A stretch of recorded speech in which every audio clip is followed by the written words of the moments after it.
বাংলাদেশের রাজনীতিতে এটি তীব্র সংকট শুরু হয়েছে। মূলত জুলাই সনদ বাস্তবায়নকে কেন্দ্র করেই এই সংকটের বিষয়টি তৈরি হয়েছে।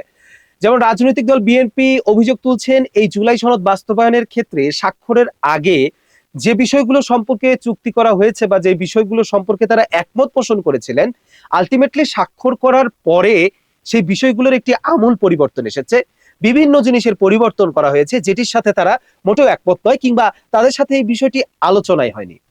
এই বিষয়টিকে কেন্দ্র করে এই জুলাই সনদ বাস্তবায়নের ক্ষেত্রে নানা বিষয়ে কিন্তু সমালোচনা উঠেছে বা সমালোচনা তোলা হচ্ছে। বিশেষ করে বিএনপি বলছে যে এটি তাদের সাথে এক ধরনের প্রতারণা করা হয়েছে। এখন প্রশ্ন হচ্ছে, এই জুলাই সনদ বাস্তবায়নের ক্ষেত্রে এই প্রতারণাটা আসলে তাদের সাথে কে করলো, বা এই প্রতারণার দায়টা কার? এটা কি ডক্টর মোহাম্মদ ইউনূসের? অবশ্যই এটা বলা চলে তারই এই দায়টি সব থেকে বেশি বলে মনে হচ্ছে। কেননা এই যে ঐকমত্য কমিশন, এই ঐকমত্য কমিশনের চেয়ারম্যান হলো প্রধান উপদেষ্টা, এবং এই জুলাই সনদ বাস্তবায়নের ক্ষেত্রে যে রায় দিবে সেও প্রধান উপদেষ্টা। অর্থাৎ বিষয়টি এমন হয়ে দাঁড়িয়েছে যে ঐকমত্য কমিশনের যে বাস্তবায়ন করার ক্ষেত্রে যে প্রস্তাবনাগুলা, এই প্রস্তাবনাগুলার সিদ্ধান্ত গ্রহণ করছে ডক্টর ইউনূস, অর্থাৎ চেয়ারম্যানই সিদ্ধান্ত গ্রহণ করছে। অর্থাৎ যার সিদ্ধান্ত সেই সিদ্ধান্তকে কার্যকর করার ক্ষেত্রে অনুমতি প্রদান করছে। অর্থাৎ এখানে সিদ্ধান্ত আমার, এবং সেই সিদ্ধান্তকে বাস্তবায়ন করার জন্য অনুমতি দেওয়ার দায়িত্ব বা সেই বলতে গেলে একেবারে এখতিয়ারটাও সেটাও প্রধান উপদেষ্টার। সেক্ষেত্রে যিনি এটি প্রস্তাবনা রাখছেন, তার সিদ্ধান্তগুলোকে তিনি অনুমতি প্রদান করছেন, যার কারণে বিষয়টির দায় সম্পূর্ণ তার ঘাড়ে গিয়ে পড়েছে।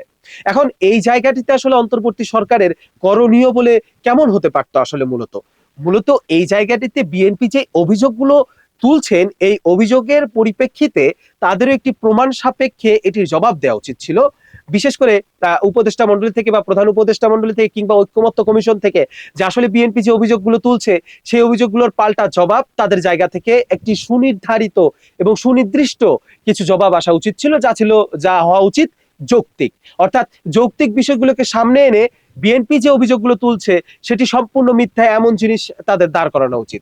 আবার এইদিকে একটি দল যখন অভিযোগ তুলছে এবং সেটির পাল্টা যদি জবাব না আসে, তাহলে সাধারণভাবেই মনে করবে মানুষ যে এটি একেবারেই তারা যে অভিযোগ তুলছে সেই অভিযোগগুলো সত্য। অর্থাৎ যতক্ষণ পর্যন্ত তারা এই জবাবের জায়গাটি পরিষ্কার না করছে, ততক্ষণ পর্যন্ত বিএনপির তোলা সম্পূর্ণ অভিযোগগুলোকে কিন্তু সত্য হিসেবে মানা হচ্ছে।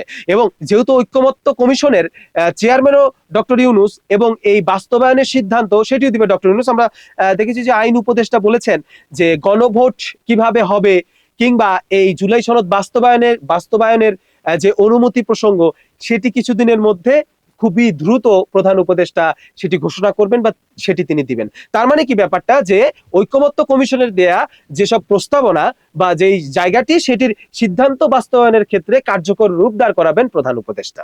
তো এখন যদি বিষয়টা এমন হতো যে ঐকমত্য কমিশনটি একটি আলাদা বিষয় এবং আলাদা একটি অংশ, যেটি সম্পূর্ণভাবে প্রস্তাবনা কিংবা এটি নিয়ে কাজ করছে আলাদা মানুষ, এবং প্রধান উপদেষ্টার জায়গা থেকে তিনি সেটিকে অনুমোদন প্রদান করছেন, তাহলে কিন্তু এই বিষয়টি ভিন্ন হতে পারতো বা ভিন্ন হতো। তখন কিন্তু সম্পূর্ণ দায়টা ডক্টর ইউনূসের কাঁধে যেত না। কিন্তু যখন এই জুলাই সনদের ঐকমত্য কমিশনেরও চেয়ারম্যান তিনি, এবং এটি কার্যকর করার ক্ষেত্রে অনুমতি দিবেন তিনি, তখনই কিন্তু দায়টা তার ঘাড়ে যাচ্ছে। তো এই দায়টা তার ঘাড়ে, কিংবা এই জুলাই সনদ সম্পর্কে যত ধরনের এখন কথা উঠবে, কিংবা মানুষ যদি বলে যে এটি তাদের সাথে প্রতারণা করা হয়েছে, যেমন রাজনৈতিক দল বলছে তাদের সাথে প্রতারণা করা হয়েছে, এই প্রতারণার দায়টা ডক্টর ইউনূসকে নিতে হবে, যতক্ষণ পর্যন্ত এটির সুস্পষ্ট জবাব না আসে। তবে আমরা প্রত্যাশা রাখি যে এটির একটি সুস্পষ্ট জবাব তারা নিয়ে এসে পাল্টা প্রত্যুত্তর করুক একটি রাজনৈতিক দলকে, যে আসলে তারা যেটি বলছে সেটি ভুল। ধন্যবাদ দর্শক যারা ভিডিওটি দেখছিলেন।